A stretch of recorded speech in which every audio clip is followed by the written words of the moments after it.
Hvala lepa. Torej, ta strokovna monografija, brošurica bi lahko rekli, z naslovom Živim v Bukovem vrhu pod Bukovim vrhom, s podnaslovom o spremembi pravopisnega pravila za pisanje zemljepisnih imen, prinaša 8 prispevkov, 8 pogledov pravzaprav na pisanje začetnice v ne prvih sestavinah, večbesednih, nenaselbinskih zemljepisnih imen.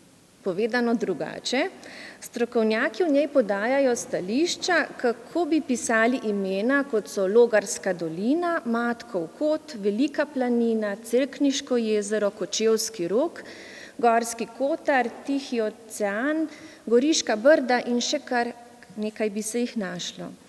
Aktualno slovensko pravopisno pravilo namreč narekuje, da je začetnica ne prve sestavine v nenaselbinskih imenih odvisna od tega, ali je ta sestavina lastno ime ali občna beseda.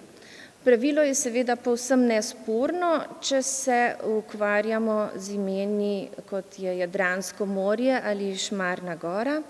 Če pa se srečujemo z manj znanimi splošnimi pojmi, kot so kotar, zatok, lok in podobno, pa vsi, ki so se kdaj s tem ukvarjali, znajo povedati, da je odločanje o zapisu imena Gorski kotar, Škocjanski zatok, Spodnji lok težko tudi za strokovnjake, še težje pa ga je recimo naučiti otroke v šoli. Naprimer, malo ljudi ve, da je beseda kočna oznaka za zgornji del Ledeniške doline, zato je v imenu Makekova kočna pravilno pisati kočno z malo začetnico. Ali druga zadrega, ki se pojavlja. Če je Šmarna gora resus petina, goro pišemo z malo začetnico. Toda zakaj je gora v imenu države Črna gora tudi pisana z malo začetnico, saj ne označuje gore? To so na primer vprašanja otrok, ki jih učimo o pisanju, pravila o pisanju imen.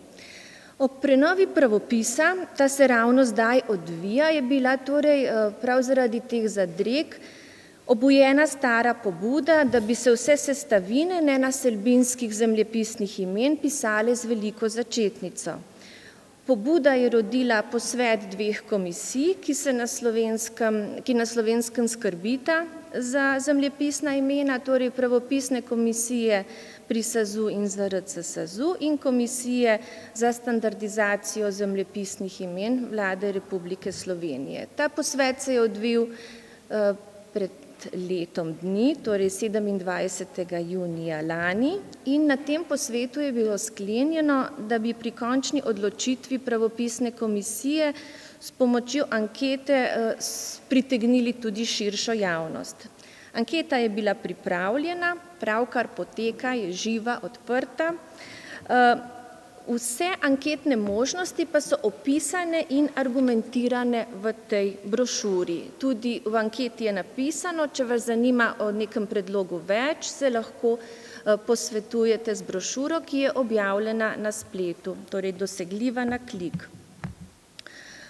Anketne možnosti so take, da bi jih lahko strnili v 3 skupine. Prva skupina zagovarja celovito reformo, in sicer ta se zrcali v neki tehnični rešitvi. Vse ne prve sestavine, razen predlogov in veznikov, pišimo z veliko začetnico. Druga skupina v izhodišču je malce bolj konzervativna, ne zagovarja tehnične reforme, ampak predlaga zgolj, naj se pravopisna pravila v tem pogledu ponatančijo. Naj ostane jezero z malo, torej Bohinjsko jezero z malo, Jadransko morje z malo, tisti problematični primeri pa naj se nekako izvzamejo in v pravilih bolje opišejo. Tretja skupina pa ne podpira nobene spremembe.